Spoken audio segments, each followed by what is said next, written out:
Okay, now I'm calling this meeting to order at 6:31.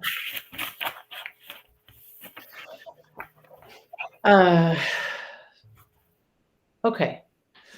Should we start at the ad hoc part, or should we start at the three budgets part?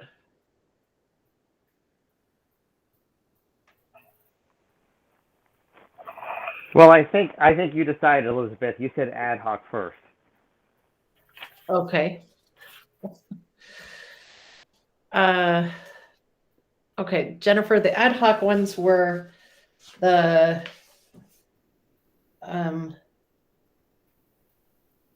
retention bonus was one, undecided how much.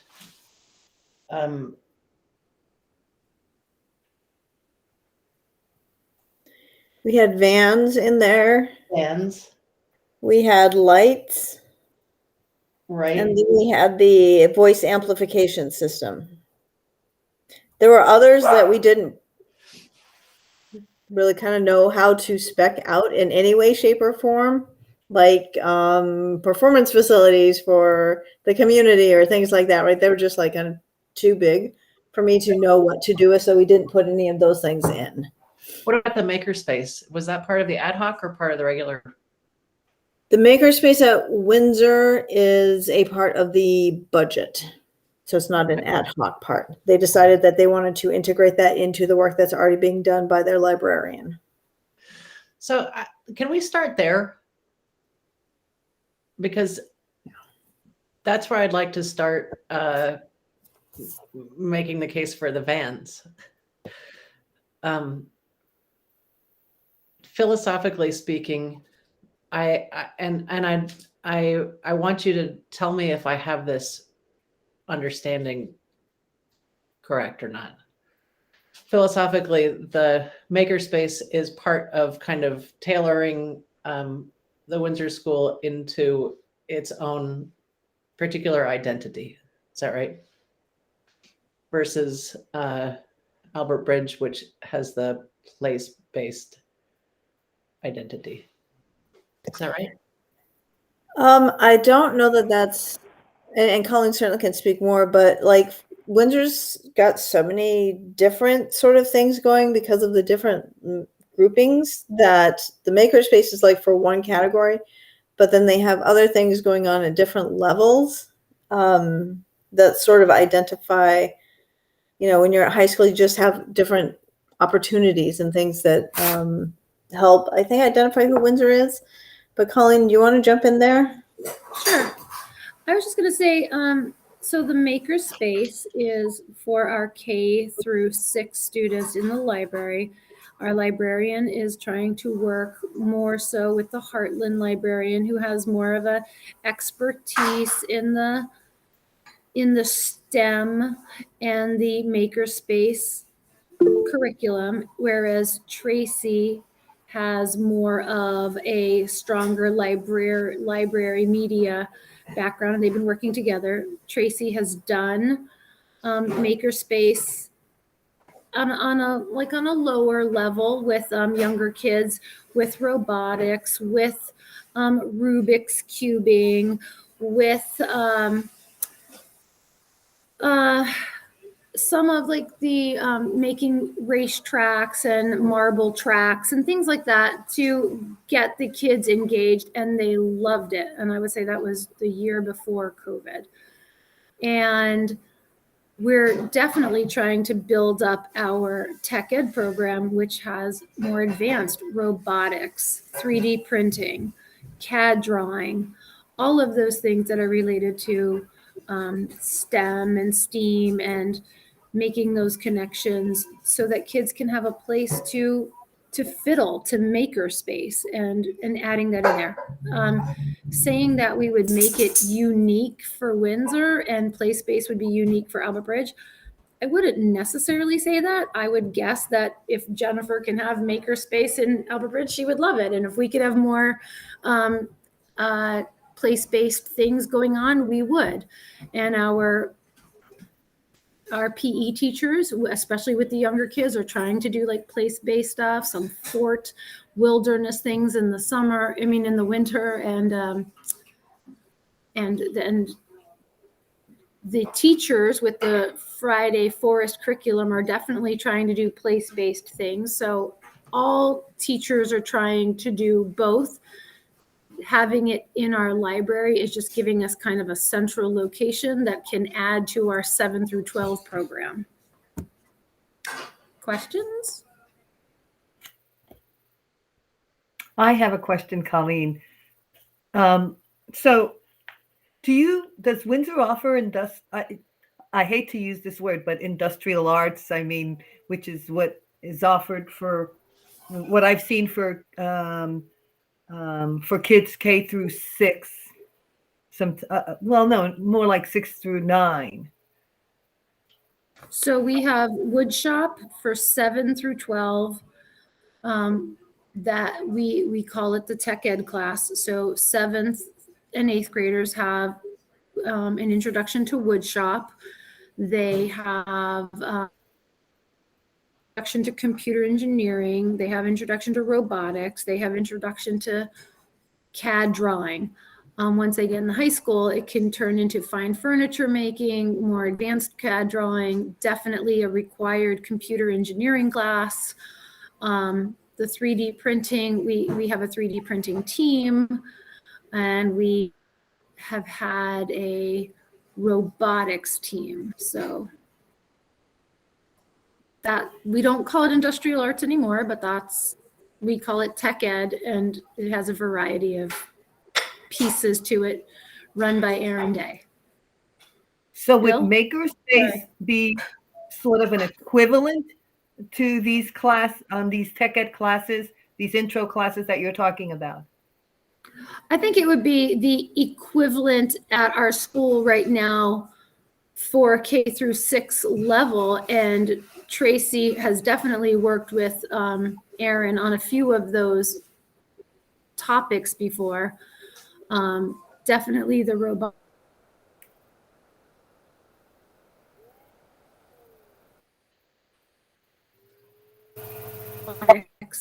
Sometimes we'll put a 6th grader in the wood shop, a 6th grade class who are working on a don't necessarily put anyone in the wood shop necessarily. Bill?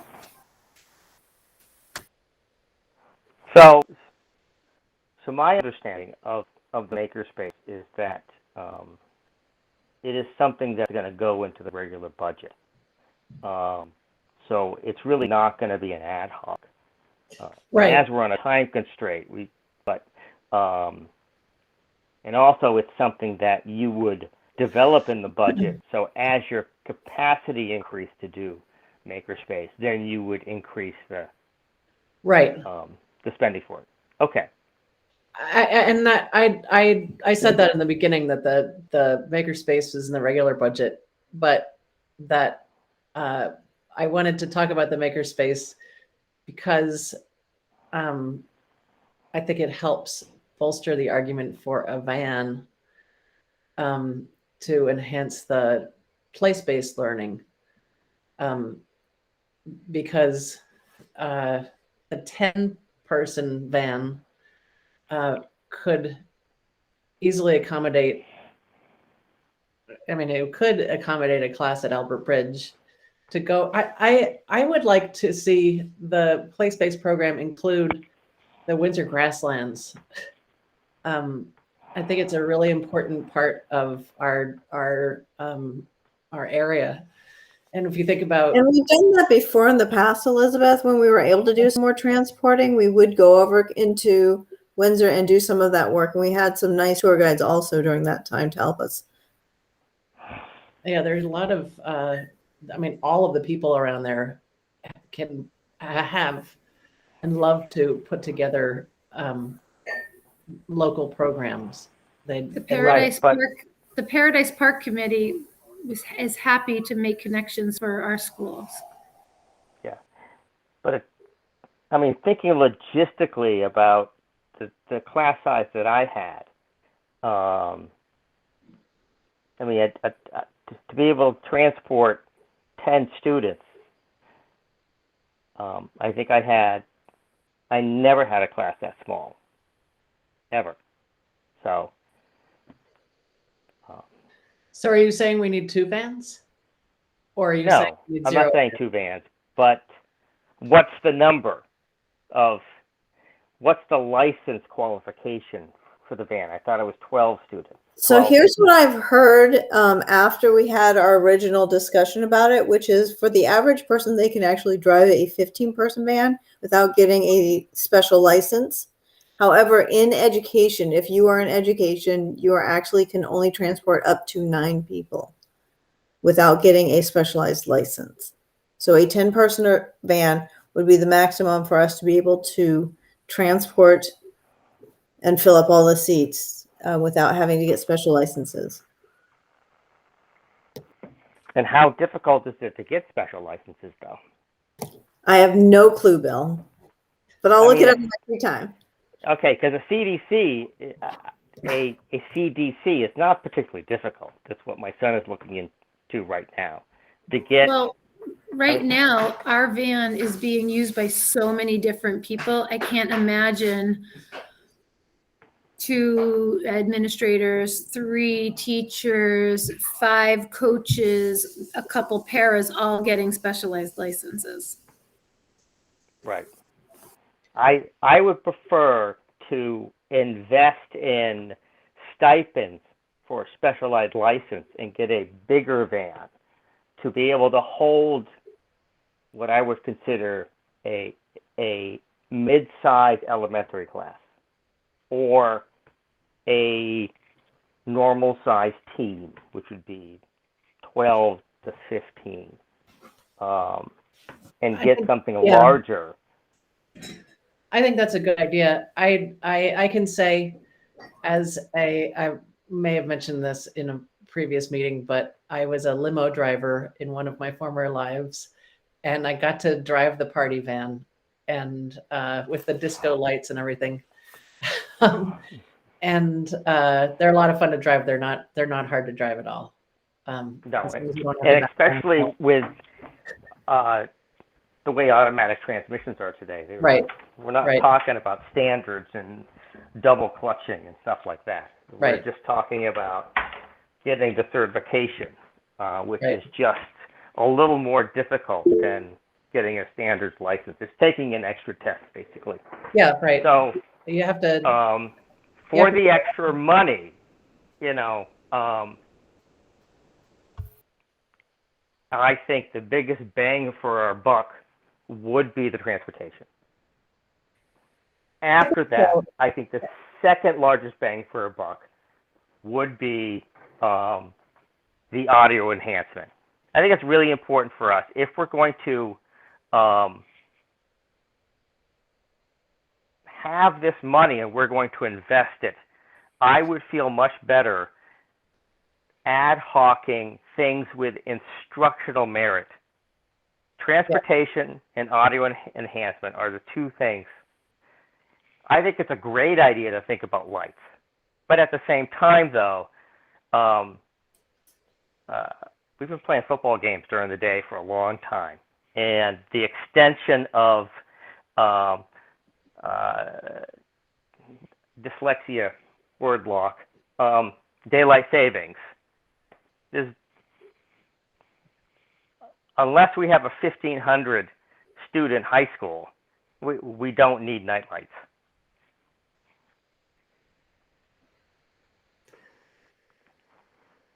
Rebecca, I see you. Or according to the thing, it says Rebecca and then Colleen and then Davis and then Kate. Okay. So what I'm hearing is that we all agree that we would like to see purchase the vans, and that we would like to see the audio enhancer. And the audio enhancer, is that what the teachers would use to in front of the classroom to enhance their voice? And okay. I'm on the tech committee at Hartford, and we've had a lot of discussion about this. And whatever direction we go, I think it's really important to go to the direction with the voice enhancement that is ceiling installed. Because that keeps the speaker in the unit off of shelves, off of Diet Cokes and spillage and knockage. So that's, and the ceiling price we got was about $1,500 a piece, but that was if we were spending $200,000 if we were doing the whole district. And I don't think we have the money in Hartford to do that. At the same time, if we want to go halfway with Hartford, they may be open to doing half or something on a smaller scale. I think if we have enough money to kick off 10 units and see how they work, people get a piece of it, and then build it into the tech budget over the long term.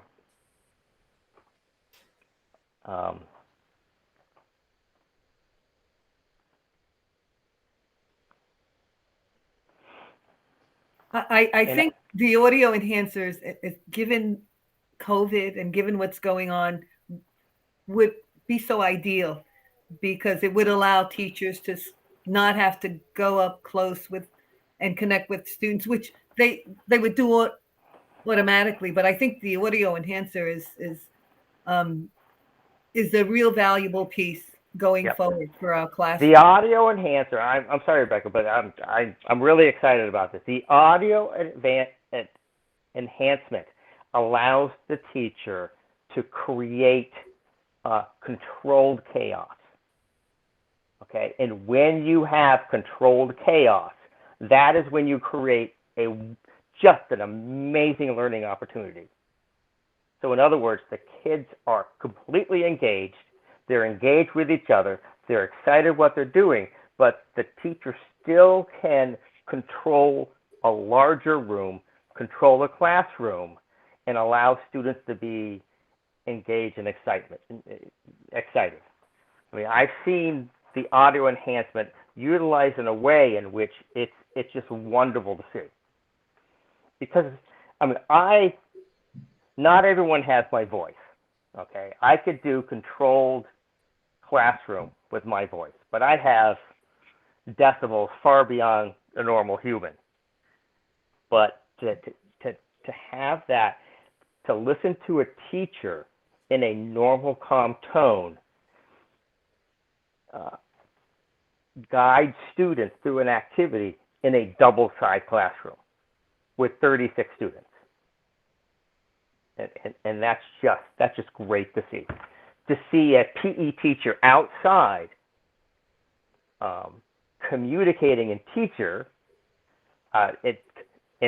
teaching over an entire field instead of stopping the action and then gathering the students and explaining.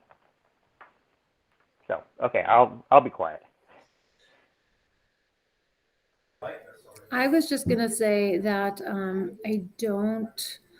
I think we should consider, you should consider that sometimes coaches and people don't want to drive in the winter when they would much rather have a bus driver or somebody else do that. So just thinking about that, and not everybody's comfortable driving a bigger vehicle. So just throwing it out there. And the other thing, Bill, I love the idea of a sound enhancer for kids in need for hearing issues. And definitely, as Rebecca said, during these times of COVID, and I've seen one teacher use a microphone system, not this particular system, in our school because she didn't want to yell and she was very worried about being muffled under her mask.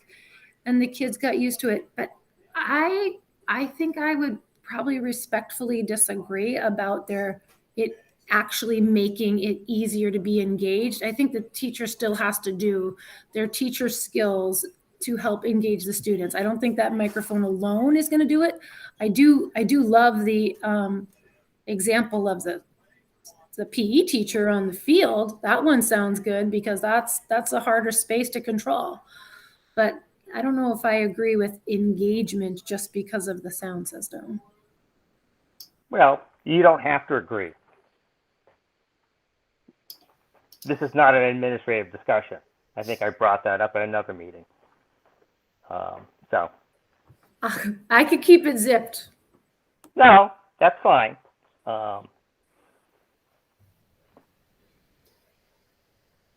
So I think that my input, at least as far as the speakers goes, and having experienced them deployed in the classroom over in Hartford some years ago, what I like about that system, apart from some of what Bill said, is that it also normalizes an accessibility tool and universalizes it for all the students in the space, so that if there are students in that grouping that that are hearing impaired or need the additional volume, it's something that's already there. You're not kind of having to go and sort of piecemeal deploy that. If it's just kind of there and normalized for all students. And I think that can also help, maybe decrease some of the stigma that there can be around, students that have accessibility issues. So that's one of the big things for me. I witnessed that at Hartford with a couple students, and it's, so definitely a plus to using a system like that. Kate? I see your hand. Can you hear me? Yep. I just wanted to point out, and Bill, this is not meant to be any form of disrespect. I'm just pointing out that the lights for the teams was the only idea that we had that was student brought up. So it doesn't, while I hear what Bill's reason, I hear it loud and clear. Like, we're not a large high school and it would be a lot of money for maybe a couple of games a season, but it was the only one that was brought up by the student body. So if we want to live by the words that we really value their input, and I think that he did bring it from a place where a lot of kids do feel that same way, that maybe we could look into our local athletic budgets about a way to do that by renting for a night, which we've done in the past. So I just wanted to put that out there in case in the future we do figure out a way to rent them, like for homecoming weekend or for something, to have a couple of night games, and it doesn't look like, hey, we told them that wasn't worth doing, and then we do it in somewhere down the road in a couple of years. And I do feel that the team should be rewarded for being the little team that could and did.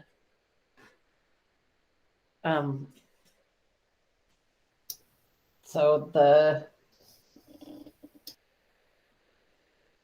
and Colleen, regarding coaches not wanting to drive all the time, they can still use the bus. They could still use the bus. My thought was for Albert Bridge that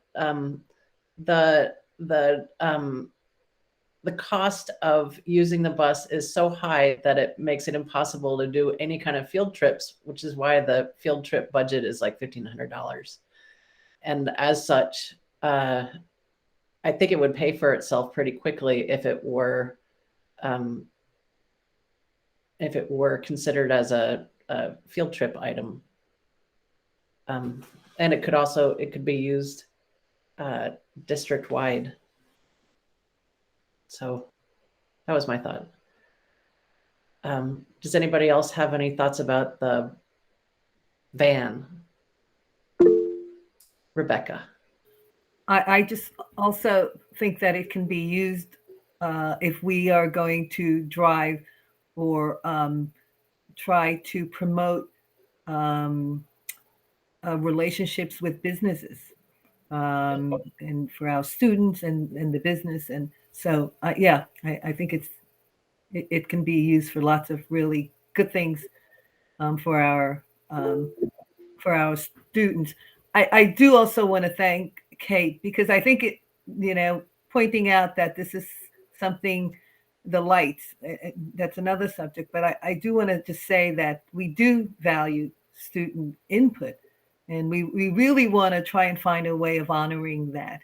And I'm not saying that we should have lights. I'm just saying that that's been one of the board's concerns. How do we get the students involved, and how do we, and this is one of those ways that we do get them involved and honor their input. I think moving forward, their input is going to be really important. It always has been, but I think it's something that we should try and value, validate, also affirm, and also honor. Thank you, Rebecca. Jennifer, I heard your bloop. I just want to also add that I think with being in two separate buildings, it can add to collaborative options, particularly so in the past. I know I have driven students over to participate in a band program over in Windsor that started in 4th grade. So if we had 4th graders and as a small school, we don't have a full ensemble, then driving them over. So that would be just kind of a use that you might be able to have for that, which at this point we're transporting in personal vehicles or other programs, theater and sports like that. It could be used for those kinds of things as well.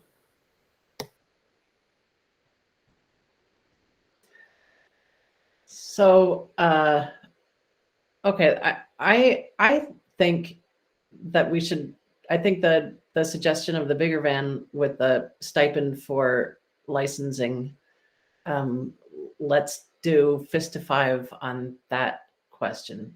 Ready? Go. 5 is all in. All right. So.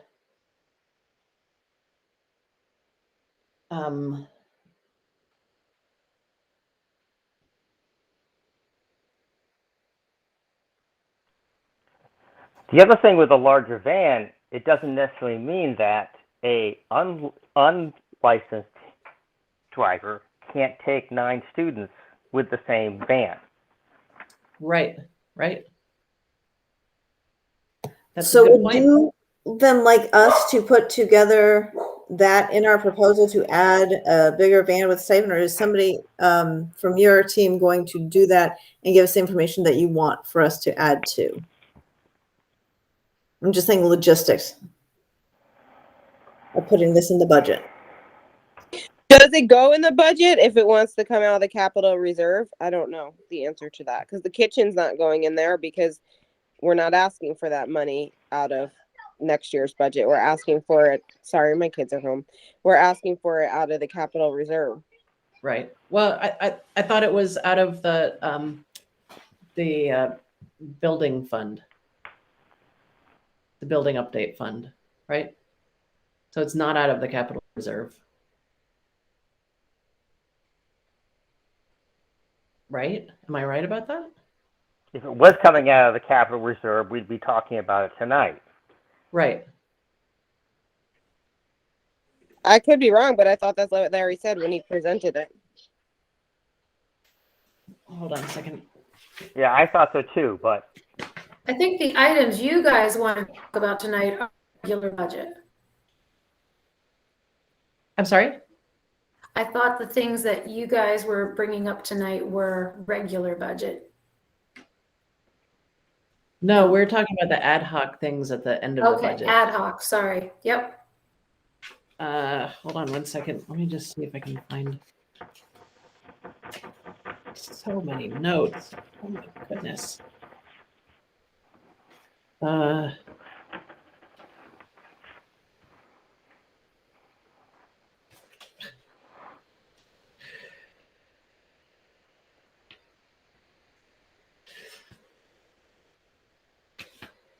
right.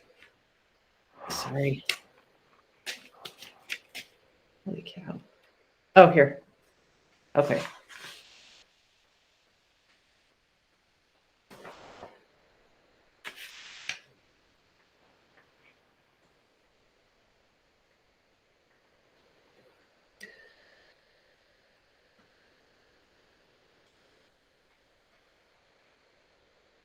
The Red Cat mics.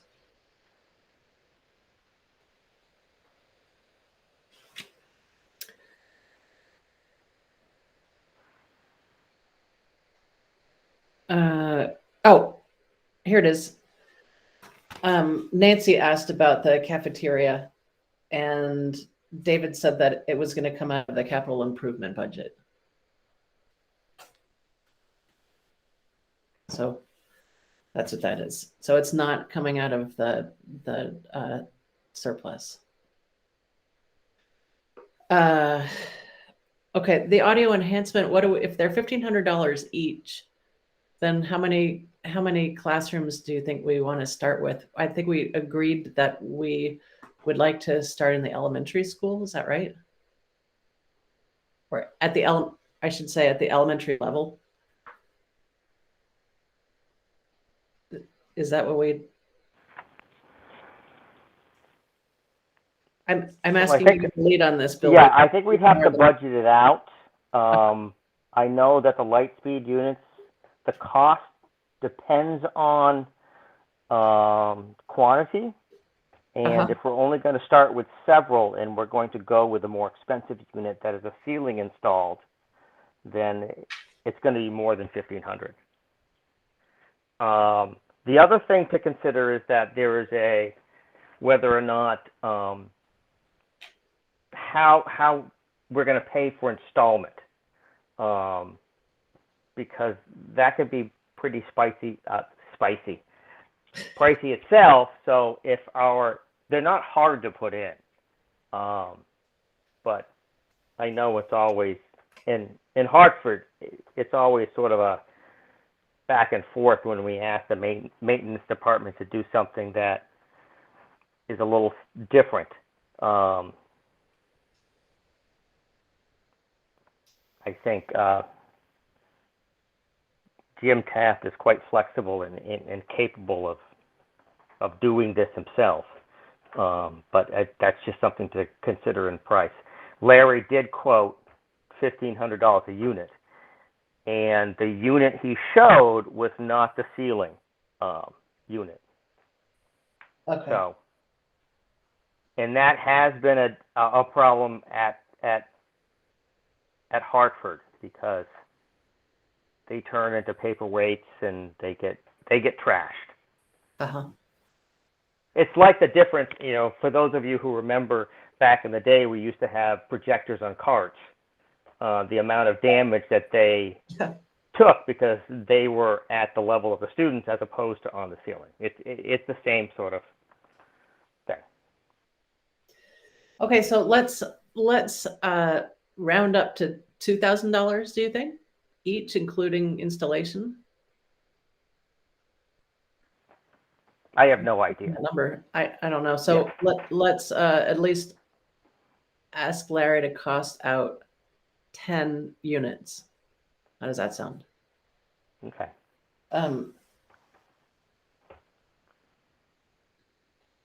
And will the three of you be able to decide together where the best places are for them? Yeah, I think we could certainly talk if we had 10 units where it would make the most sense to try for sort of the initial. I think it'd be both like what teachers would be interested in giving it a try and what students would benefit the most from it. I think we could easily have those discussions. Okay. Okay. Yeah, So the other thing to point out to teachers is that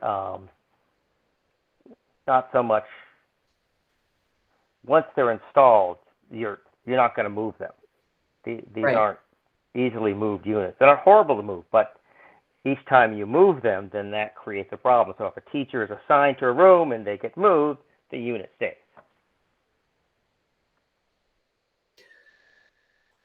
Okay. Okay. Then we get to the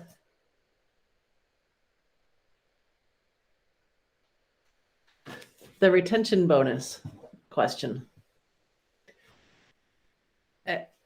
Am I the only person who thinks it is a good idea? I should start with that. Probably. Davis? I may not be the foremost expert on the subject, but I don't think that, especially given the situation that we're in now, with it being very hard to find teachers and staff, it doesn't strike me on a surface level as being a bad idea to build in some incentives to stick around.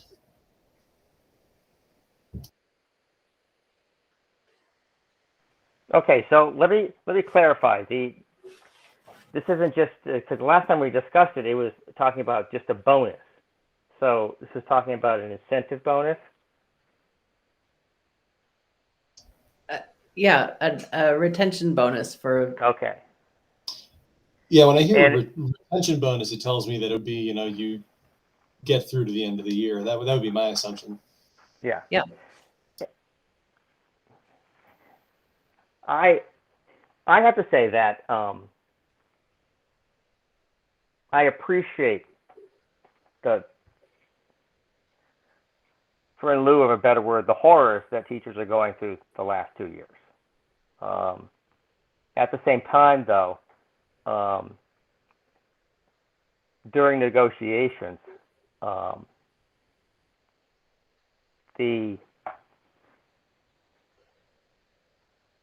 this school district and this SU now has the best salary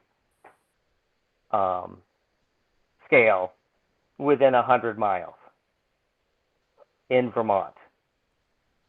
This to get paid more, right? To have the amount of available income in the state of Vermont, you would have to go all the way up to the Burlington area.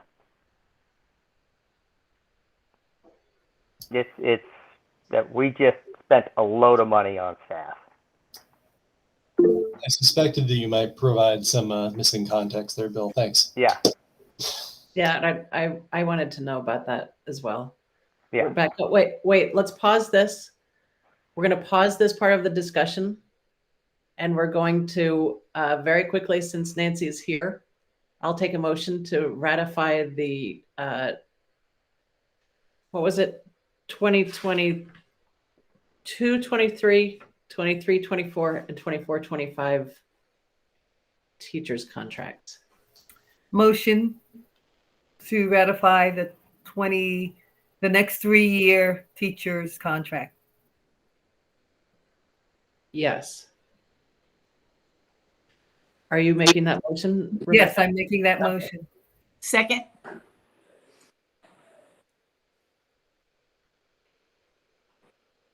Okay. Is there any discussion about the teacher's contract? Hearing none. Bill, how do you vote for the teacher's in terms of the teacher's contract? Aye. Rebecca? Aye. Davis? Aye. Nancy? Aye. And I am an aye. So great. Thanks, Bill. Yeah, thank you very much, Bill. Thank you. No, You did a fine job. Thank you for being with us for that, Nancy. Just Okay. got home. They're making me dinner. So yeah. Good. Good. So, I mean, just to kind of to give you a little more context, basically the top salary is, going to be not quite Hanover range, but it's close. It's going to be about 83,000. But also, teachers basically got the opportunity for a 1% range, a 1% raise because of the matching 403B. And we are the second SU in the state of Vermont that does that now. So I've got to say kudos to you for that. I thought that was a fine addition, especially if the federal thing comes through. That's really nicely done. Yeah, and I know we're in open session, but we are planning to, and we've discussed this, to be quite generous with the support staff as well, just because we feel it's really important for administrators to have that ability to staff their schools. So Kate and Colleen and Jennifer, were you on last night when they were talking about this part of the contract? Okay. So Bill, can you tell them what that entailed? Because it was pretty cool. Oh, I mean the 403B. Yeah. Okay, so in there are a couple bills, one in particular that we're looking at, and the contract agreement doesn't preclude this, but what's expected of the federal government, what they're expected to do, is to allow companies or private entities through the or the public entities through the 403B to do a match into the 403B based upon student loan payments. So the IRS has given approval to some companies to do that now, and there's some legislature in the federal government that's going to come up, and hopefully it will pass. But what that means is that new teachers newer teachers with student loans, for every dollar that they pay for their student loan, the district will match them 50 cents into their 403B up to 1% of their salary. And the logic behind that is the fact that to get younger people with student loans to start investing in their retirement earlier, because that's when you're looking at an investment of 30 years instead of an investment of 10 years, that's where you grow a nest egg. So, Rebecca? So I have a question, Bill, and this is going to retention bonus. I don't know what the language in the steps are, but I'm wondering if we could offer new teachers, younger teachers that have loans and that are coming in, instead of a retention bonus, if we can offer them a step. And that's what I figured. I don't know what the language is for I am so leery of this retention bonus, just because this part of the contract, and I think it's going to get messy, because what's happening is that unless you do it across the board and equally with every teacher, and I'm still worried about that, it is compensating outside the contract. And so I'm concerned about that. I think we'd have to get legal advice to see if we offer this, if we're going to get in trouble one way or the other, if we're going to, if we base it upon any sort of category. If we don't base it on any category, how is that going to affect the contract? And will the union grieve it regardless? I mean, if we package it up as a Christmas bonus, that may not be an issue. But there are parts of the contract, and believe you me, I've read the contract 30, 40 times. There are parts of the contract that state in which there will be no negotiation or compensation or anything like that out of anything outside the contract. That's why the contract covers any stipends. It covers there's protocol for stipends. There's protocol for coaches. There's protocol for everything. So if we decide upon something as a school board to compensate teachers in some way, because it's an SU contract, I don't know. It's something that's outside my legal expertise. Most things are outside my legal expertise, but well, based on what you have shared regarding how the teachers' contracts have been enhanced and how they've been compensated, I don't know if I'm even in support of a retention bonus at this point. That's it's making me think we've given And I think that when the administrators have come back to us and said, you know, our teachers are under a lot of stress, and we're trying to find ways to help them handle that stress.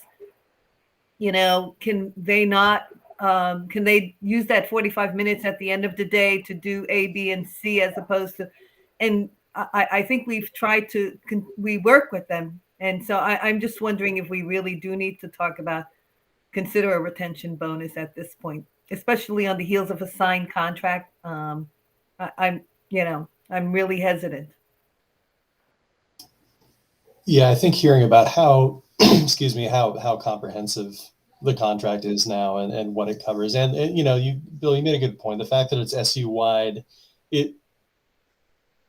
again, I appreciate the context. I think I share some of your wariness of messing with that somewhat fragile equation at an individual district level if we're talking about an SU-wide contract, especially with the time and energy that just went into that. It doesn't seem like it's particularly wise. And, you know, it makes me feel good to know that we have a contract now where we're really compensating our teachers, where we're offering, you know, a competitive wage, and it, you know, that we're really looking at our support staff too. Because I, you know, just from my own experience in the past, I think that that's often something that, you know, whether it's perceived or actual, can seem to get left behind. So I feel reassured, and I think you make a good point. If there's something, I'm sorry, Elizabeth, if there's something that administration or anybody thinks that we could do to support teachers this year in some way, counseling, forums for them, stipends over the summer for curriculum work, stipends over the summer for moving classrooms because that's something they wanted but they didn't get. But because of, you know, in some way we can package it so it's part of the payment for summer work that is in the contract, then I would definitely consider that. Anything that Jennifer and Kate and Colleen might think that the teachers might alleviate some of the stress, I'm more than willing to spend money on that.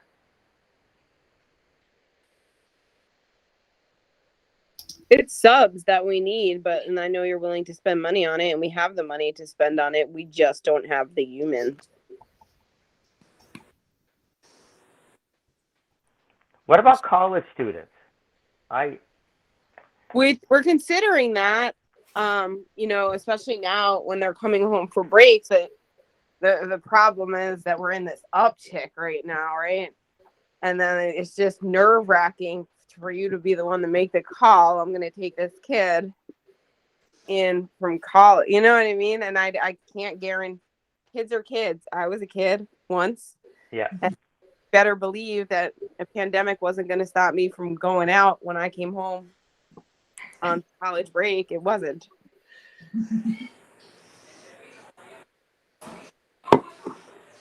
Cornell University just today shut down for the rest of the year. Oh, Yeah, I heard it was something like 500 cases between your one or two campuses. Maybe it was just one campus, but yeah. One campus. That's a lot of cases, actually. Anyway, and where my heart lies is acknowledging the hell that all of the administration and staff have been through this year. And I agree with you. Of course we will support them in any ways that we can, but I just felt that maybe not a retention bonus, but we could find some way to acknowledge and thank them for hanging in there. And that I know that it conflicts with the contract, but I also know that part of the reason that we have this money is from our merger, and that's what makes it special that we can spend money on our administration and staff because we earned it. That was my feeling about it. Restaurant gift cards. Yeah, I was good. I was. You just took that right out of my head. I was thinking, how about some gift cards for them and their families? Because some may not feel good about going into some restaurants, but I think that's a great idea. And you individualize it. So if it's just a family of 2, if it's a family of 5, if it's a family of 6, let's do that. I mean that. For each and every teacher, for them and their family. What do you think, Jennifer, Kate, and Colleen? But it's not just about teachers, too. It's about everybody.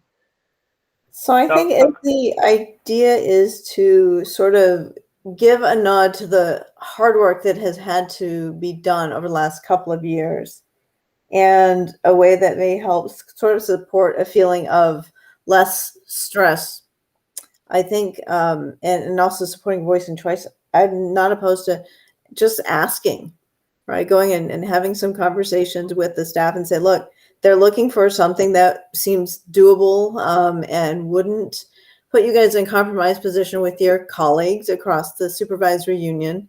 Is there something that you think might be something that would help you feel acknowledged and supported, and maybe even alleviate some stress in kind of your feeling of the year? I'm happy to ask them.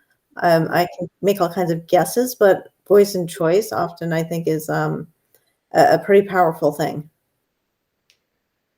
Okay. Colleen, I see you nodding your head. Yeah, I'm happy to ask. I mean, it's I think any gesture is a lovely gesture to be thankful. You don't want to give someone a restaurant gift certificate and then feel like nobody used it. So I'm happy to ask. What would you like, Colleen? I would just like more support at school. I would like people to apply for jobs. I just looked at School Spring. It says 0 applicants, 0 applicants, 0 applicants, 0 applicants, 0 applicants. So I would just like applicants.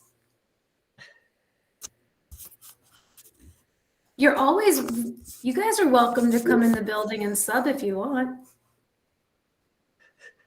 You have to be quarantined. I mean, vaccinated. So I don't think you guys are going out partying at night. Bill, you're suspect, right. but the rest of you, you're okay.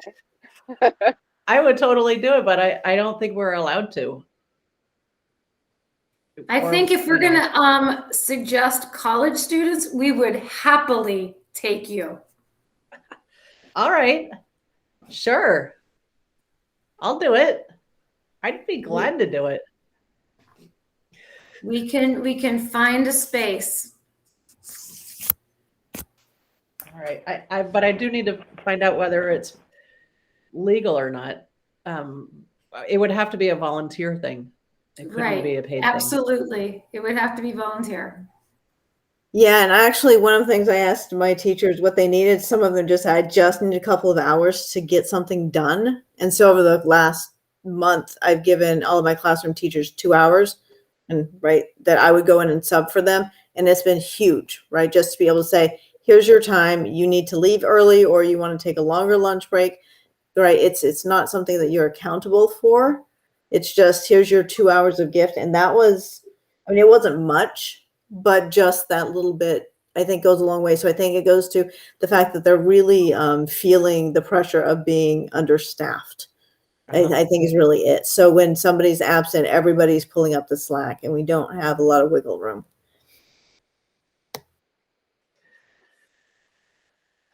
Thank you for pinpointing that. All right. The last thing on the ad hoc list was the lights. Yeah, well, so if you could go back and I still need a list of, or we still need a list of how many people we're talking about For what? for Staff. staff and admins. So I had a question about that because I was talking with Tina about that, and there's the Mount Scottney School District staff, which could be, right, everybody who's employed that's paid through Mount Scottney School District. Uh-huh. But then we've got a large percentage of our staff in our buildings who come through the central office and the supervisory union because they are, right, their support staff through special education or something like that. And so it doesn't seem quite right to pay one paraeducator something or give them something and then their colleague in the same building not. And then at the same time, it doesn't feel this so good. I think as Davis was pointing out, which is, you know, you're a paraeducator in one building versus another building and you're both SU employees. Like where do you kind of identify where that line stops, I guess, is kind of the challenge. Yeah, I would have to say that line stops. Who's in the building? You know, if we're going to support the staff, we're going to support the staff that's in our buildings. Okay. If we're I will going to get those numbers to you then. Okay. That's just my opinion, though, and any of the boards can chime in. And that is a piece of something we worked very hard in the on the bargaining to try to get every staff member within the SU compensated equally, or not equally, but fairly. Mm-hmm. So they all had the same ability to move forward. Nice. Okay, so if you could find that out, that would be tremendously helpful. Okay, so now we're at the lights. The cost of the lights is, the high end of the cost of the lights is $150,000. Is that right? Something like that? You're muted. Larry spec'd it out a while ago, and what he came back was 280,000 for the lights. And that's just for lights. He said doesn't include conduit. And it also it doesn't cost like increased cost of electricity or anything like that. And if in this day and age, if it's budgeted at 280, it's going to be over 300,000. Wow. I feel bad for the fact that, you know, this is the one thing that the student body really spoke up for. How did that happen, by the way? What about this became the issue that the student body focused on. And when you talk about the student body, are you talking about athletes? Who are you talking about? And when you're talking about lights, where are these lights going to go?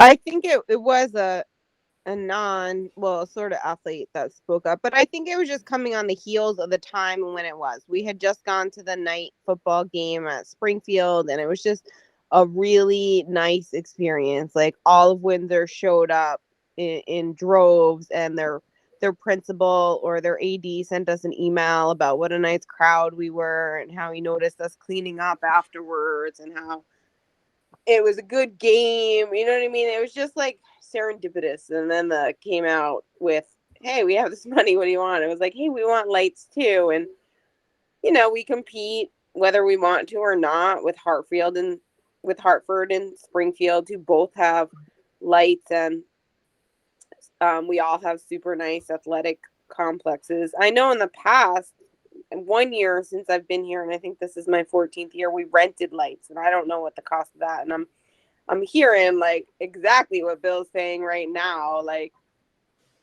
$300,000. I'd rather just buy out the rest of the house on State Streets and take over that campus, or you know what I mean? Like $300,000 is a lot for a football team and a soccer team that sometimes we don't even have enough kids to play on. I think they're looking for the experience, that experience that they had that night or that they have at other schools.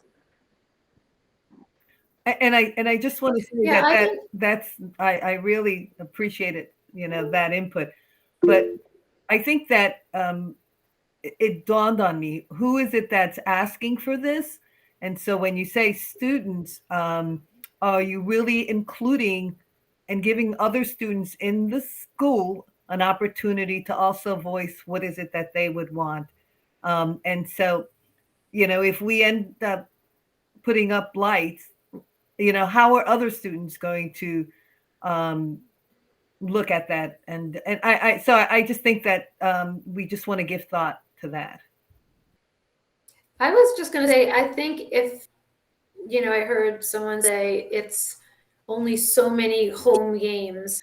And I think the experience and the kids comparing their athletic fields to other schools' athletic fields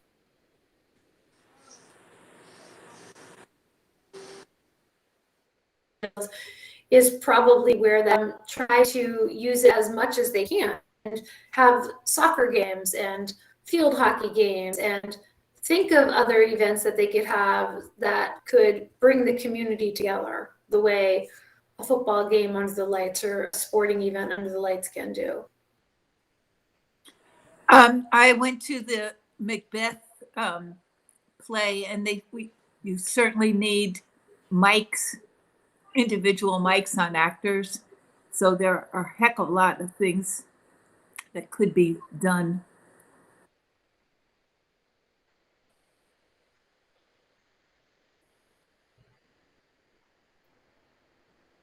And it may be worth asking Larry. He has talked a few times about what he wants to do for updates in the theater, but I don't have specifics about that plan. What if we set aside, I'm spitballing here. Let me make that clear. What if we set aside a certain amount of money and ask the students what they'd like to do with it? And have it be students from the whole district that would benefit, So while we're on this topic, I'm going to give my spiel here, which went nowhere in the SU meeting. I think buildings, we're talking about ABS in Windsor, should start the discussion regarding COVID money for vaccination. So just so that we're ahead of the game.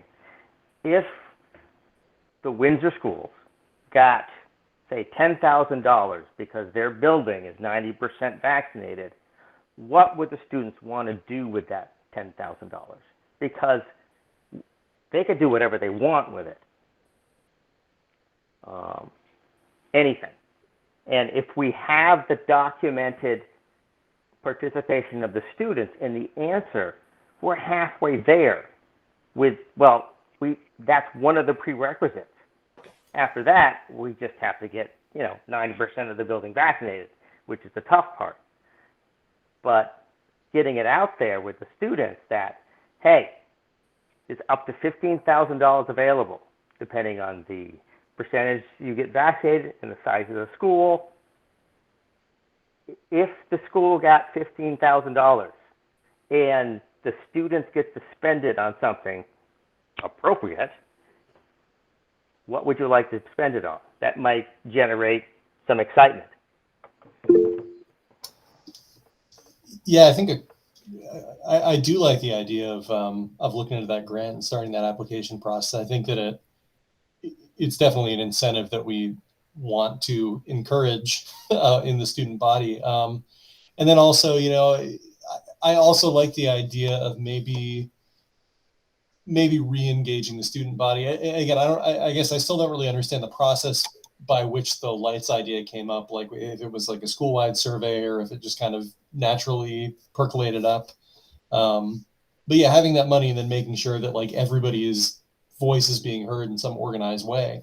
Because I mean, if it's $15,000 and the students, that is the highest priority is having lights, like I can't imagine it would cost anywhere near that much to rent a light setup for a game or two, you know? Or even better, to rent an athletic field for the night to have a game there.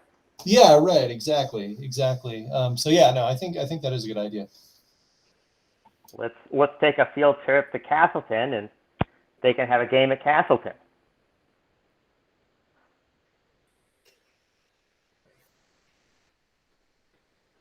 But yeah, I also like, Elizabeth, your idea about, you know, say we're going to spend, regardless of the vaccine, if we want to get student engagement, to try to spend $20,000 for something that the students want to improve something within the school, or within the district. I think that's a great idea. Even if it's, you know, ski rental, so that they can take ski trips to, you know, whatever, more snowshoes. Kate?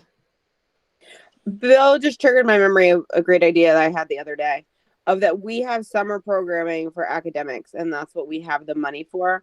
And there are kids in our school who are desperate for that summer connection, and they're purposely not doing well in their classes during the year so they can come see us for 3 weeks over the summer. And we don't have that programming. Like if you're in elementary school and you go to the summer programming, like there's money in there also for fun.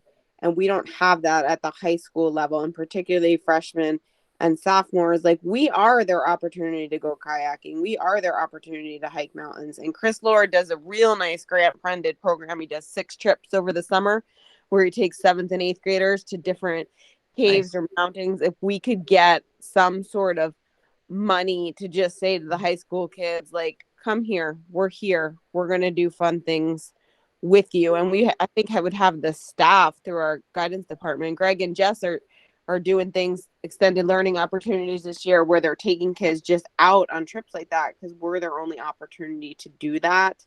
And if we could disconnect that from academics so they don't have to bomb their Absolutely. class. Absolutely. I am so stoked about what you're talking about right now.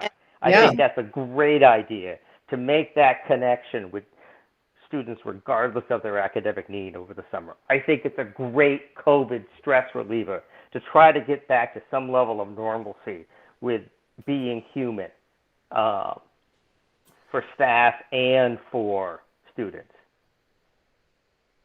So let's investigate that. Yeah. I think that's a great idea too. All right, fist to 5 on that idea. Ready? Go. 5 is all in. All right. And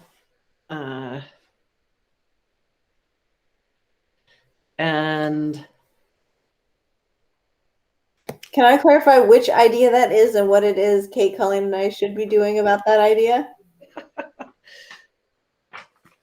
I think it was what Kate was talking about, doing some summer programming for students, disconnected from academic need. Okay, so we're talking about fun stuff that's organized and emotionally productive.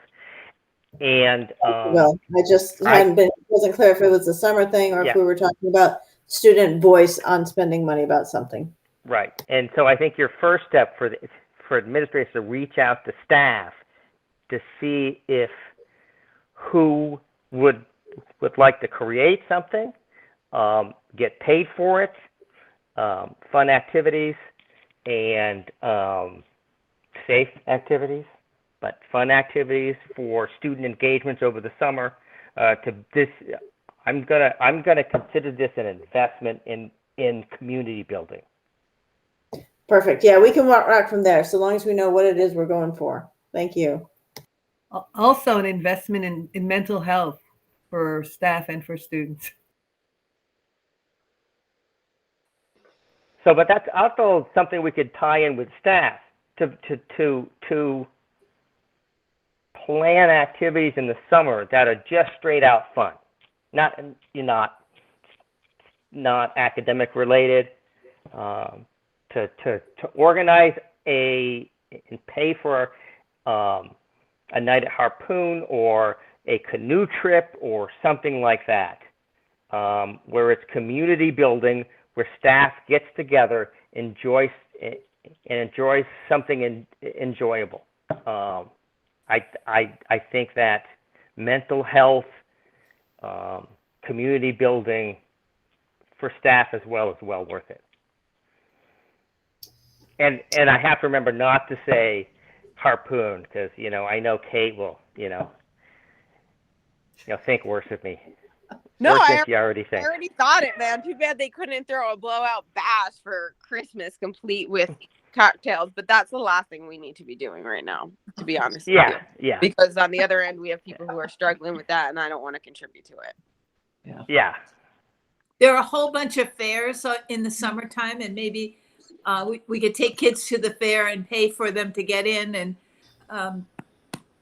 I don't know about what you do about paying during the fair, but it'd be a great opportunity for a lot of them to go to the Tunbridge Fair and that kind of stuff. Well, you go there, you buy them a wristband, and at the Corners Fair, and give them 4 hours, to have fun. I'm not sure. You pay for their food. Why? Yeah.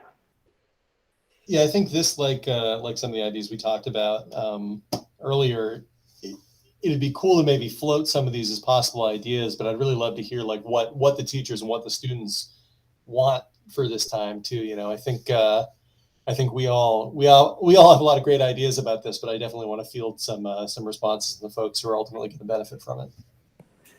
I totally agree. When I was at our breakfast table, and I said, "Oh, we should take all the staff over to the Woodstock Inn for the night or for a weekend, and get them to bring their families, and let's pile all this great stuff on my dear husband's." That sounds like forced fun.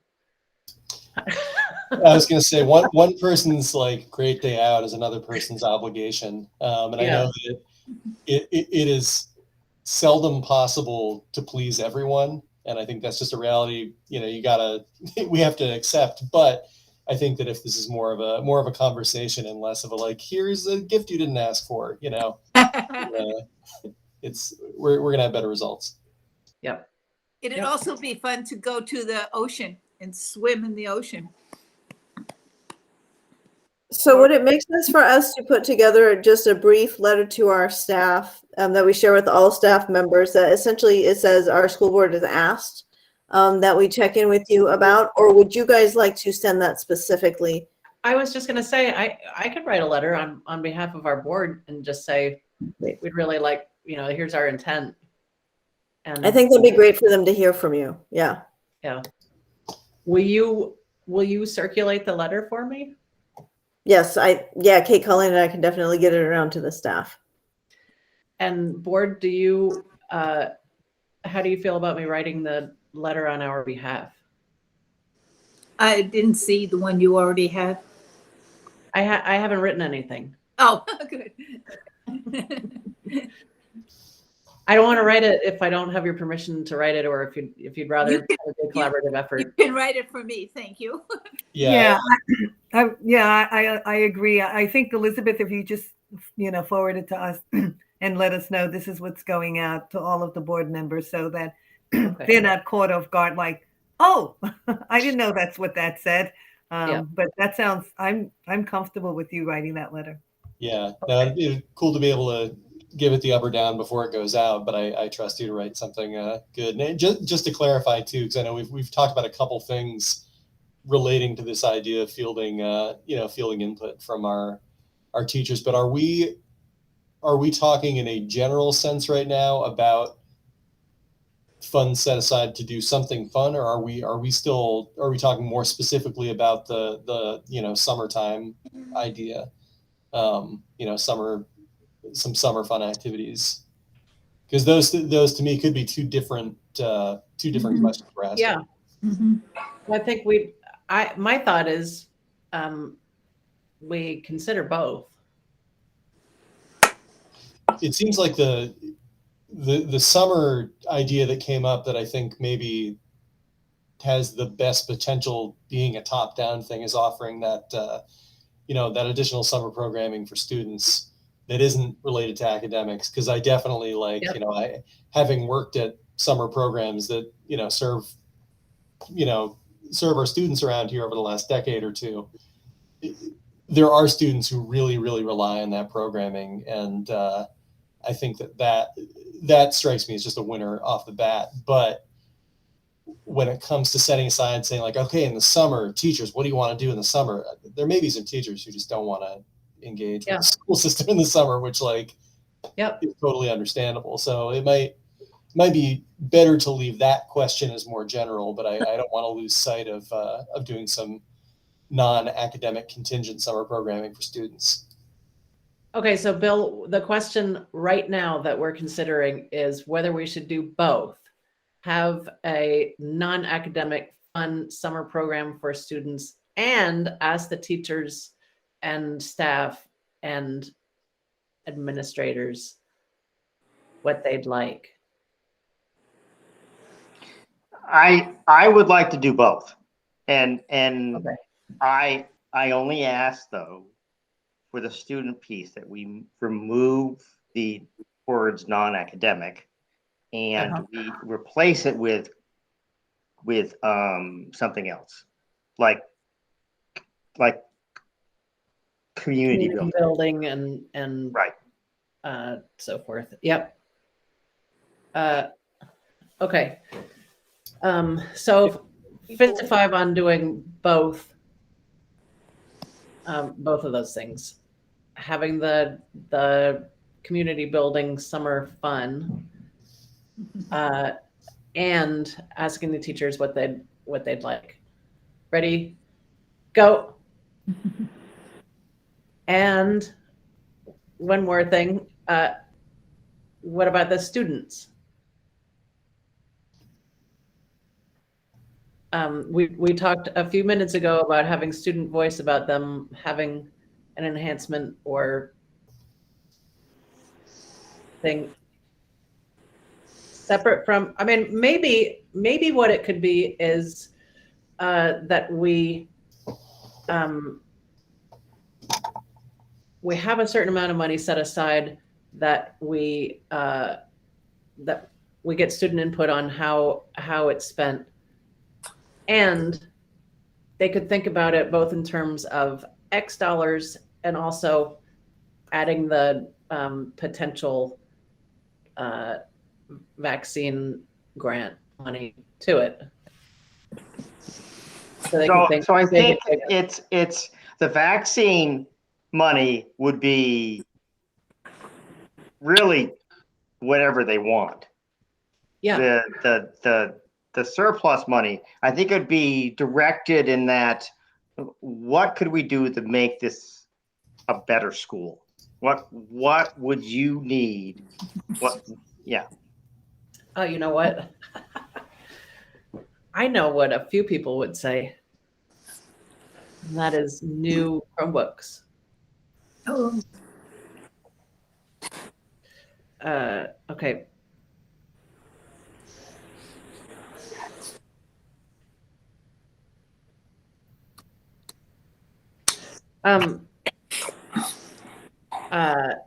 Jennifer, Kate, and Colleen, would you like me to write a letter to the students as well? I think it's a great idea to connect. Yeah. I also like the idea of kids parameters or anyone putting in place. Can you share that? In place. Then you get the $300,000 light set. They're like, hey, but that's what we asked for. So if we could put the parameters in place, that would be more realistic. Fair.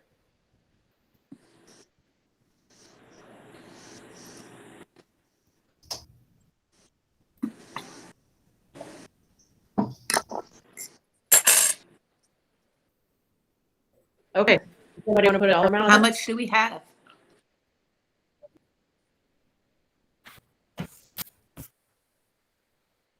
I've heard various numbers from 900,000 to a little more than that. But that can also change over time. Oh. I mean, that's was passed out, I think, like a month ago. I think Ed said that was what he was looking at. Is that just for us, or is that the whole? No, it's just Wow, us. just us. And it is in part because of our merging. And we want to give some back to the taxpayers, don't we? And we want to give some back to the taxpayers. Yes, we should figure that out so we can Yep. subtract that right off. Wait a minute, let me just see how much it is.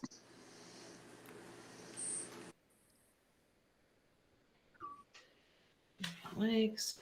1.2 million is what it currently is estimated at. All of a sudden, lights don't sound so out of the question. Can we get a figure from, because you're asking how much are we going, what kind of a figure are we going to put on the offering that we're making to staff and to students? Well, a separate one for each.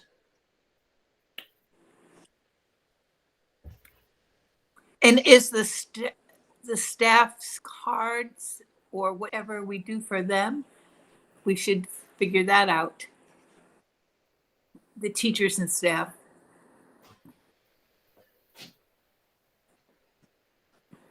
Yes, and Nancy, I gotta get back to you guys with some numbers about those who actually work in the buildings.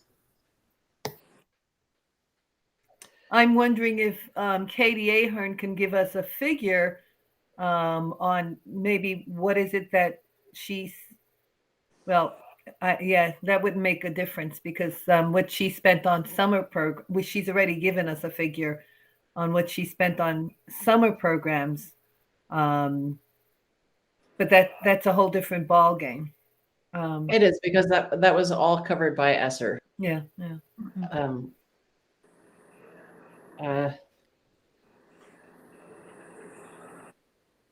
But we definitely, if we are going to think about the not non-academic community building fund, we should definitely make sure that Katie is part of that conversation. So we don't, I certainly don't want to in any way undermine or step on her toes. Or steal from her staff. Right. Can we look at a figure of, I mean, that's a lot of money, but 500 grand.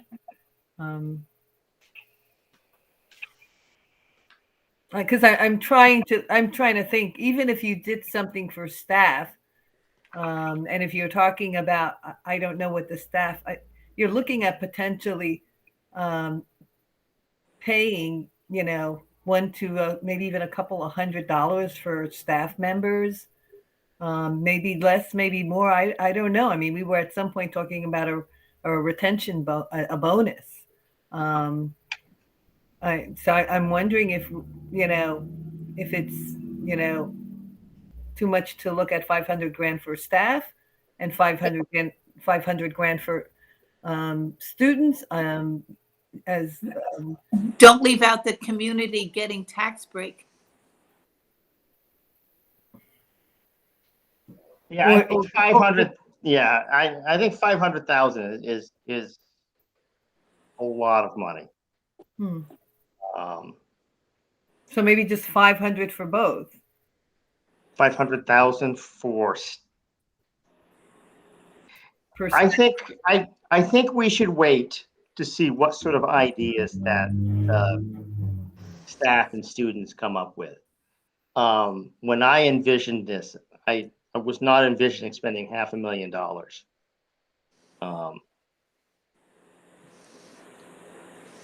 on either one of those things. At the same time, the student piece might get expensive. It may be up to the rounds of $25, $50, $100,000 for the summer program when you talk about scheduling, paying staff to do it, and things like that. Can this money be rolled over? I mean, if we have a fabulous summer next 2022. No, it's all one time. That's the thing, is it's all one-time stuff. Oh, We don't that's add anything to our budget. We want to do one-time. That's why the microphones and why the band, because they're one-time investments that would serve us well over time. Excuse me.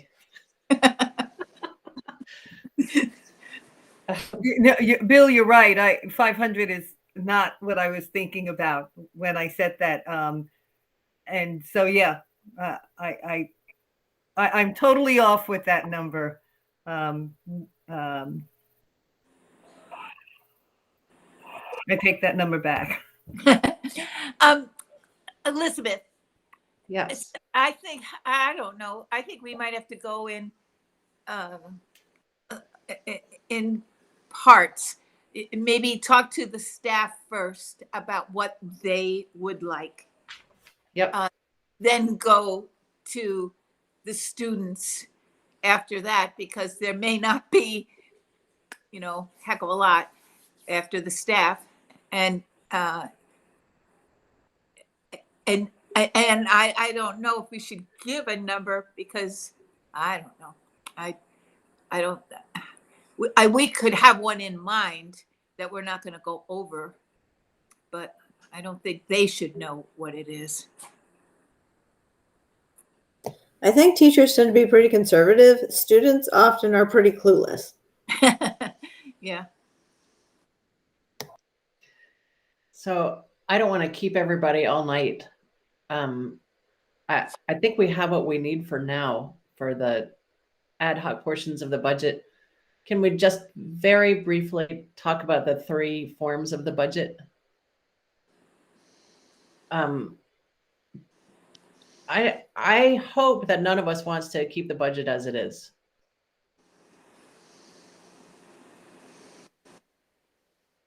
What is your plan? What are your thoughts to Well, change? there were three forms of the budget. I'd like to keep. I think it's a good idea. Oh, and one more. Okay, one more thing. One of the ad hoc things that I had suggested that didn't get onto the ad hoc list was high quality training for our anti-racism stuff. That should be SU wide, but as a district, we have the access to Lisa Ryan that we wouldn't have as an SU. We really only have her as a district. And she's a restorative justice practitioner. And I think it would be a smart way to spend money on our district.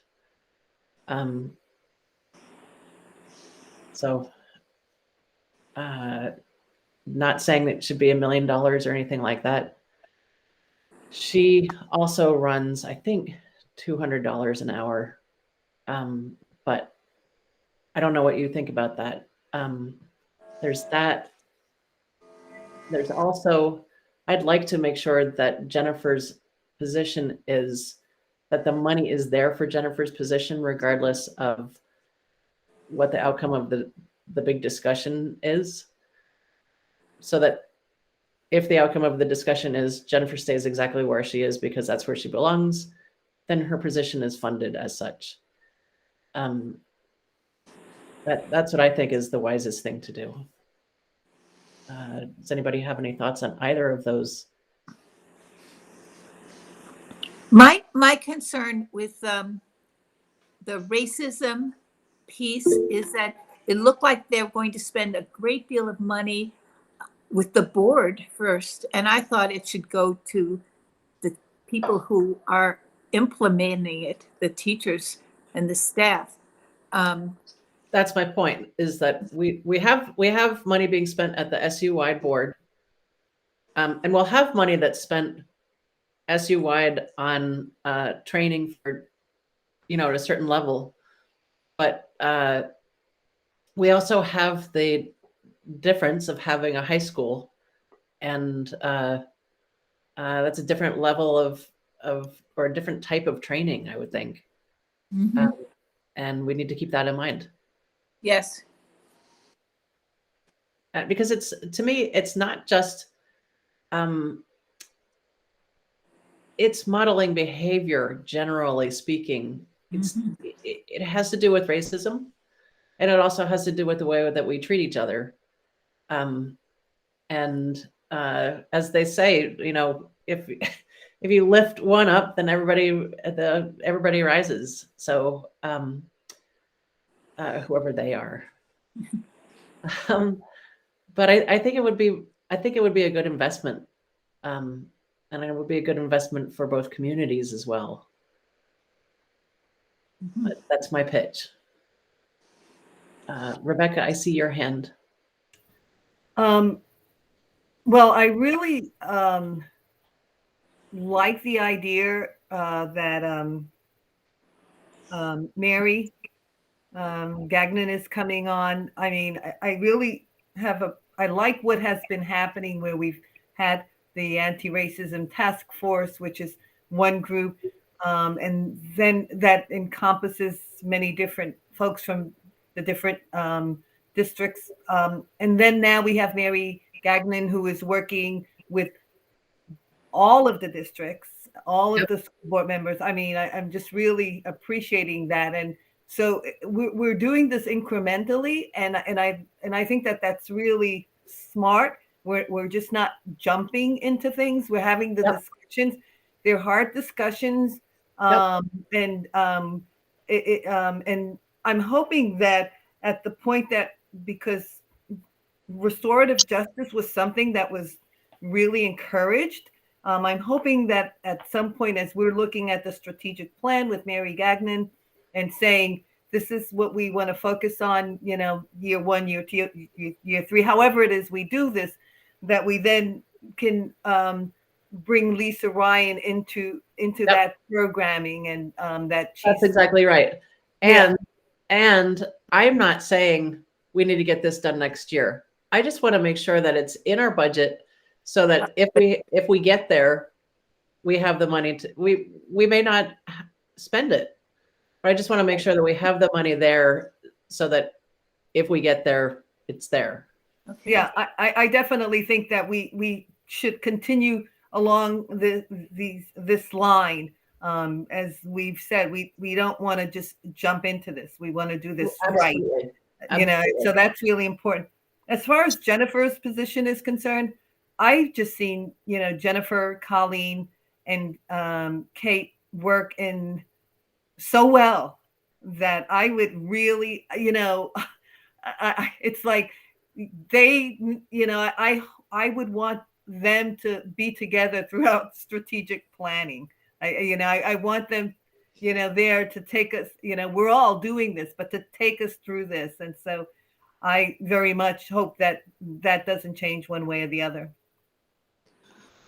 Me too. So yeah, I agree with you, Nancy. And I think at one point as a board, we discussed the excitement that the administration were working so well together, and then beginning to consider them as district administrators, not Windsor building administrator or ABS administrators, but as district level administrator.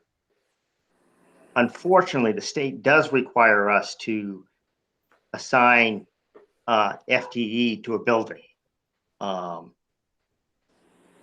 And regardless of what that FTE is, from my personal opinion, the way I view our administrators and how well they work together and how hard they're working at this point, I am going to view them as district administrators. Good. So just to make that clear, fist to 5, we fully fund Jennifer's position. So Yes. that it's there. All right, ready, go. 5 being all in. Okay. And so now going back to the 3 different budgets. One, the one was keep it the same. One was a modest increase, and one was fully funding all of the different I can read back to you. I'm sure Jennifer has it there, but there was a Yes. So I can, oops, wrong one. I can certainly talk a little bit about what we added into it, which, let me see if I can pull that one up. Not that one, sorry. It's called building capacity. There it is. So this is the one that is essentially, we take the positions that we already have funded and then add these positions into the current status quo budget. right. Bill, I see your hand. I wanted to wait until Jennifer was done, but now you've called to me. I'm happy to say that I will support whatever the 3 principals feel will assist in the recovery. I totally agree. So that's where my support is. If Okay. you feel that the more expensive budget is going to help us recover and support students the most, that's what I'm going to support. Yeah, and we talked a lot about this as a admin team in that it probably won't be like this forever. We're hoping it's not going to be like this forever, but we're still in the middle of pandemic. We're not recovering at all. Yep. We can't recover because we're still in the middle of it, and No, we yep, have more and yep. more needs. So the idea is that it's not a long-term, all of these positions would be in, 10 years from now, it shouldn't be this way. But at this point, we're saying this is what we need in order to really address the needs of our students and our staff. Here's a question. What if your problem continues with not being able to hire people? I mean, what if we have this fully funded budget and you're not able to get all the Well, I think when you put together a proposal for a master agreement that funds our teachers in a way that is highly competitive, we're more likely to get that. So that addresses a part of it. I also think another component is we need to start becoming more and more creative about where we go to get our staffing. And so looking at doing more work with things like student teachers is another thing. Like, so just trying to be creative about where we're going to find our personnel from. I still think you guys should go to NYU where they have the rural recruitment program. They have an urban recruitment program and a rural recruitment program. So a little, boost here for admin egos. This is from a family member, okay, who gets paid a crap load of money at another school district, and she took a year off, and she is so excited because walking into the building and it feels functional. It feels like people are saying that staff is supported and appreciated. And I think that's going to get around the fact that, in both buildings, there's a sort of a positive approach, a positive language, a real moving forward. And, the fact that we can now compete with, at least on some levels, with Lebanon and Hanover salary wise, I think what is happening in the building is going to shift teachers to our district. I think it's going to allow us to hire more, especially with the salary there. Yeah, we're hoping to get support staff. Good. So build it and they will come. We just need the housing now, Bill. Yeah. Bill, is your hand up for another? Okay. Davis? Yeah, no, I think Rebecca kind of took the words out of my mouth there. I think that at the same time, you're seeing more folks look further outside of kind of the epicenter of the Upper Valley for places that they want to be, and younger families starting to move down to this area. So I think it makes a lot of sense to, even if we got to spend a little more money, to really make sure that we're going to keep doing the good job that we're doing and be ready, be able to attract not only the teaching talent, but also the student body, to our area. Because I think it's already started to happen even before COVID happened. I think there was a little bit of a trickle coming this way. And I think that really was a catalyst for change around that. Oops, just dropped my seat, sorry. Weird desk chair. But yeah, that's all I gotta say. All right. Fist to 5 on the, Colleen. I just wanted to say one other thing, talking about like recruiting and going out to like urban recruitment and recruiting students and things. About, I don't know, 6-7 years ago, we did do a magazine with like all the features of Windsor High School, and we did a video. I chose to come to Windsor. Yeah. Those are great. We use them on the website, but they're outdated. There's kids in there. All of them are pretty much graduated. We might have some seniors right now who were in the videos, who were freshmen or in the magazines. I mean, I think PR is a good way for us to build our school, our district. So maybe kind of a PR program, if you guys were interested in spending some money on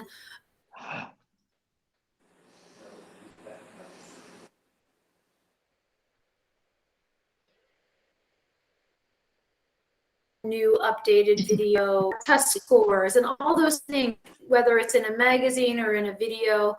I think it was helpful. I loved that video. That was a great video. And I think that's a great idea. Davis? I think maybe considering like updating it like every 4 years or something. Mm-hmm. I think also looking, keeping our eye on it, and I've seen this with some of the sports teams and within the school, but keeping an eye on new media too, or newer media, when it comes to marketing the school and kind of pushing those positive aspects. I know that there's some basketball teams that have good like social media presence. I don't know. This might be thinking like way too. I don't know if big is the right term. I don't know if it would be the right audience, but like something like a limited podcast or something. I mean, there's a lot of different ways that people are being influenced and taking their media now. So being creative about that could be great. Rebecca? I know that years ago when I was working at the tech center in Claremont, I remember some of the videos that we would put together, and we would highlight them on TV. And I know Hartford Tech has done that often also. I mean, and they're just really great. And you can do the same thing with a school. So yeah, I think that using social media also is a great idea. So maybe we can use some money to recruit. When it comes to creating video content too, I mean, Paula down at Windsor on Air is always looking for any reason to create content and to bring anyone in to create content. So she's a really great community resource who, we should definitely tap. And I say that not just as a Windsor on Air board member too, but it's there's been a lot of outreach with Windsor on Air, and I think the footprint's really grown in the community. So there's some opportunities there as well. Thank you. All right, here it comes, fist to 5 on the budget that was suggested by the, what did you call it? The building capacity budget. We'll start with that one. Ready? We're going to go fist to 5 on whether we. Is this the big one?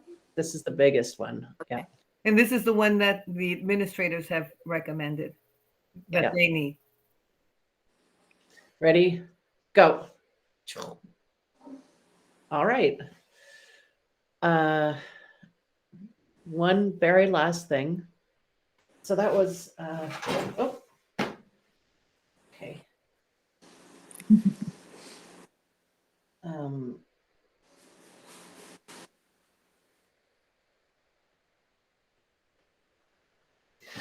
How much of the surplus do you think we should give back to taxpayers?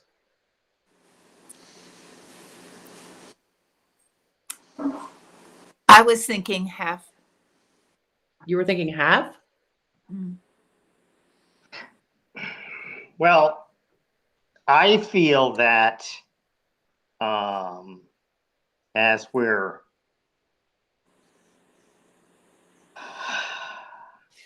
proposing I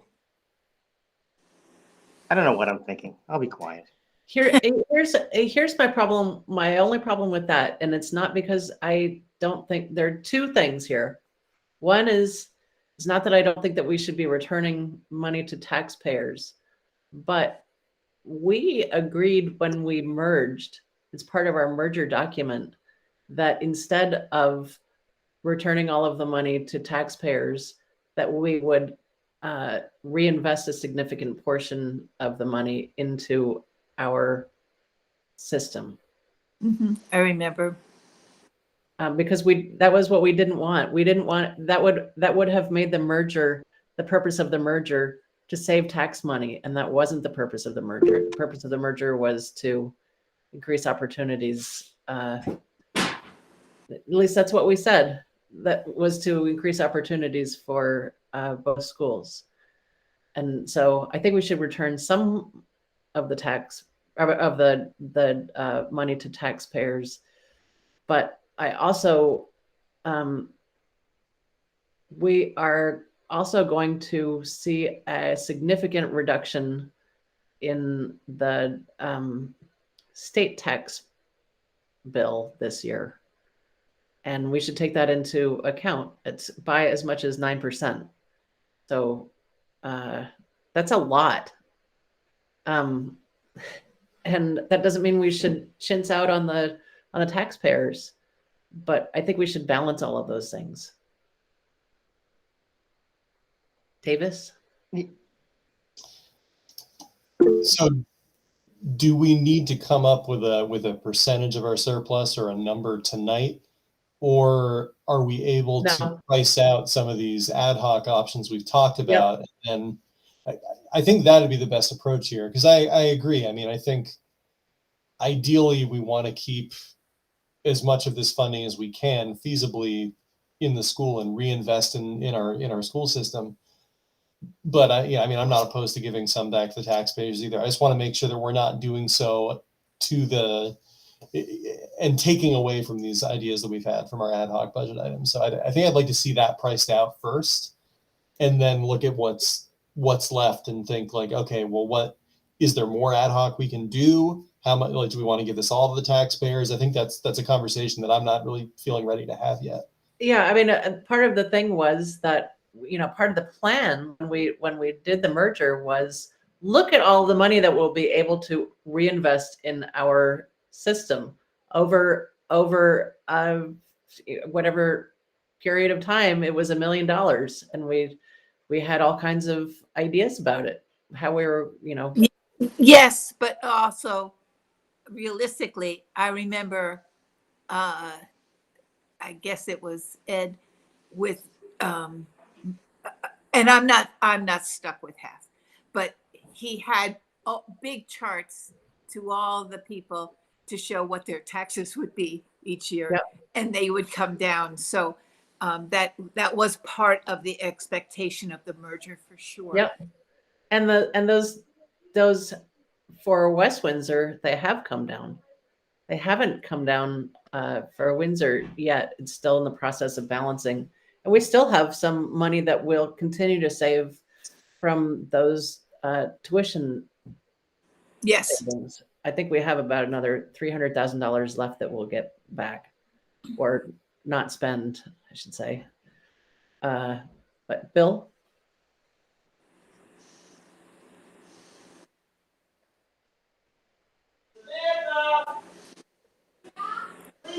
You are muted. I'm muted. So I just want to throw my support to what David said. Davis said that the fact that, let's kind of see what these discussions pull out instead of coming up with a dollar figure. Okay. Then I'd really love to call this meeting. Does anybody else have anything left to say about the budget tonight? Okay. I'd really love to end the meeting if that's all right. I thank you all for being here. I know it was an extra meeting, but I think it was worth it. And it was the discussion that we wanted to have. So, I think it was a lovely meeting. Thank you very much. I'm really glad I was able to come. me too. Thank you. Thank Me you. also. And I just want to wish everyone a safe and great holiday, and see you all next year. Thank you. All right. To you too. All right. Bye, guys. Thanks. All right. Be well. Bye. Thank you.